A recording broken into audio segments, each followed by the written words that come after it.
Hi again. We're in Walter Rauschenbusch, Christianity and the Social Crisis, page 114. This subject is the social impetus of primitive Christianity. When Christianity came on the stage of history, there were two distinct types in possession, the Gentiles and the Jews, with a deep and permanent cleavage between the two.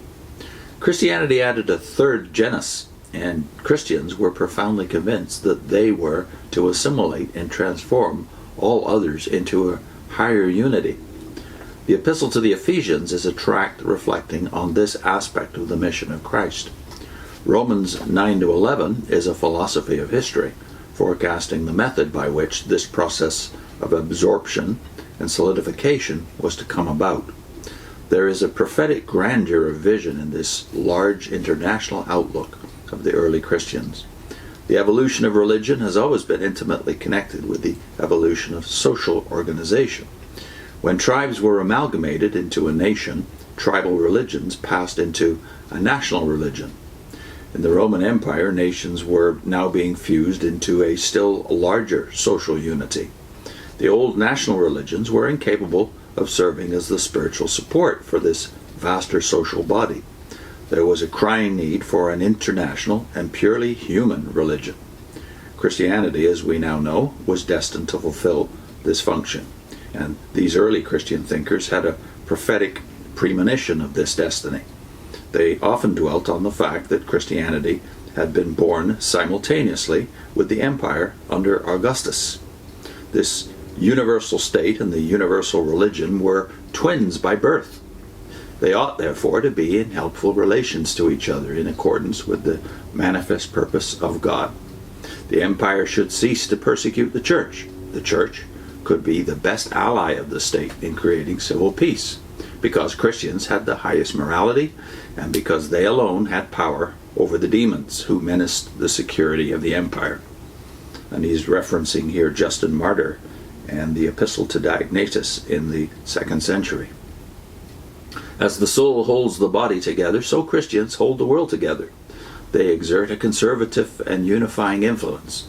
This conception of Christianity as a penetrating, renewing, and unifying power destined to control the future of the world was just as full of triumphant hopefulness as the apocalyptic hope, but allowed of a quiet process of historic growth.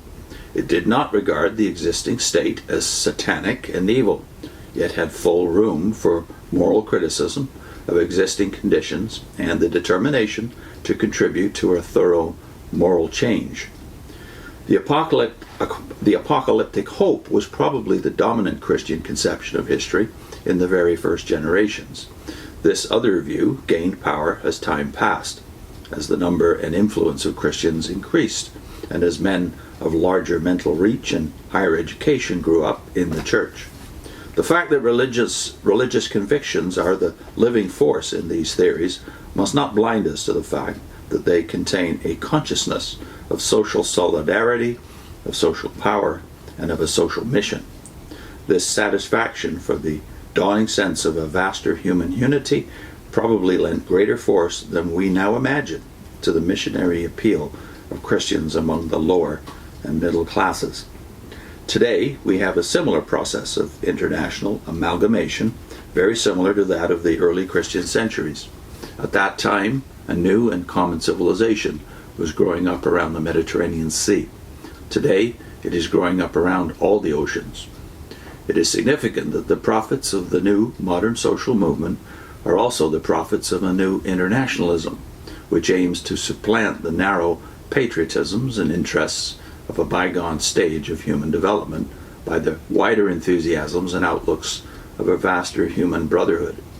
There is a profound similarity between the consciousness and the aims of early Christianity and of modern social thought, wherever it has ethical and religious impetus in it.